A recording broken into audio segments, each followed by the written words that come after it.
Hey, welcome back. Just a quarter before the top of the hour. Closing time, last call coming up right after this. But first, Dow Jones still holding, bouncing off their early morning lows, down about 90 as we speak. I think we need to pop through that 27,000 number.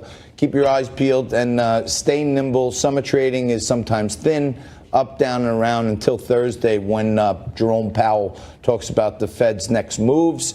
And Bitcoin's still on fire. I think you're in safe hands in this territory. Stabilize. And I mentioned before, next Wednesday, we're going to have the COO of InvestView, a publicly traded company that does investor education. Annette Rayner is going to join us for Woman Wednesday next week. And if you want to know a little bit more about InvestView, look them up. The symbol is INVU. And educate yourself. Make sure it's suitable for you. And it's always suitable for you when Frank Morano joins me again. Great segment with Richard and Kevin. They were duking it out. And now we go to another alternative investment. And Deric Scott joins us by Skype from metals.com. Deric, thanks for joining us. How are you? Thank you for having me, John. How are you? So, Deric, we talk about Bitcoin a lot, and as an alternative asset, something that I think people should educate themselves on and add to their portfolio in a small way. Everyone should have some blend of metals in their portfolio, if you ask me. But I seem to feel like there's some correlation between gold and Bitcoin. What's happening in the gold world over at metals.com? Well, especially in the last month, you've seen a lot of correlation between the two. And I think a big reason that we're hearing, being one of the largest precious metals brokerages in the country, is socialism. You know, when you look at the fact that you have, for example, Democratic presidential candidate John Hickenlooper at the California Democratic Convention saying socialism is not going to beat Trump and being booed off stage, right? You're seeing more of these confiscatory tax rates being proposed by the left, and it's a race to the bottom. So you have a lot of people who work very hard trying to protect their wealth. And I think one of the reasons gold and Bitcoin are both doing very well is because people want the privacy aspect of it. They want to be able to protect what they've worked for. Yeah, I think there's definitely more and more reasons.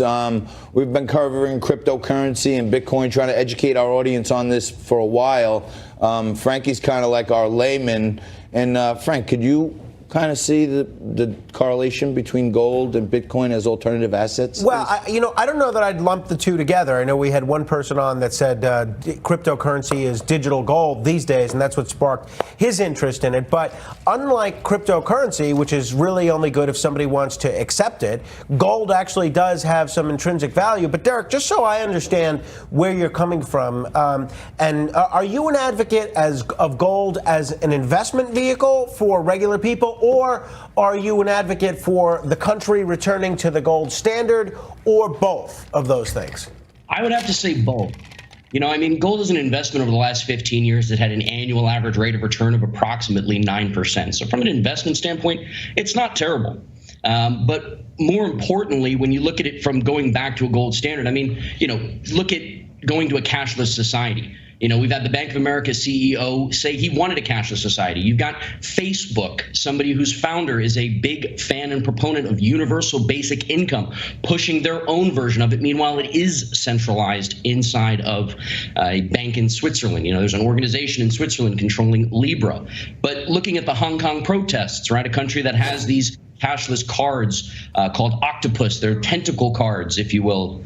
They're afraid to use them during these protests because they don't want to be tracked, right? And in the United States, obviously, the government has always been more socialist, haven't they? One more question I got to get in, and you're going to have to come back, but we only have a minute left. For the last 20 years, so many of the people urging gold or any precious metal as an investment vehicle, they're always talking about the economic catastrophe right around the corner. Are you of the belief that the United States and our economy is headed towards a recession, and that's why it's a good idea for people to buy gold right now? Look, I'm not going to, give you my opinion, because what's my opinion worth? But I will tell you this. Would you rather buy what the banks are buying, or would you rather buy what the banks are selling? Because central banks right now are buying more gold now than they have in over 50 years. That is very telling of where their heads are at. These are the people that print the money. These are the people that create the economic policy, and they are stocking up on gold. So, what my opinion is worth, as I say, very little. What the central banks are doing, I think that says a lot. We need don't you? gold-backed Deric opinions. Smith, thank you very much. Check out metals.com for everything you need to know. And it'll be the last call where I'll have a drink and Frank will rip me apart right after this. Stay tuned.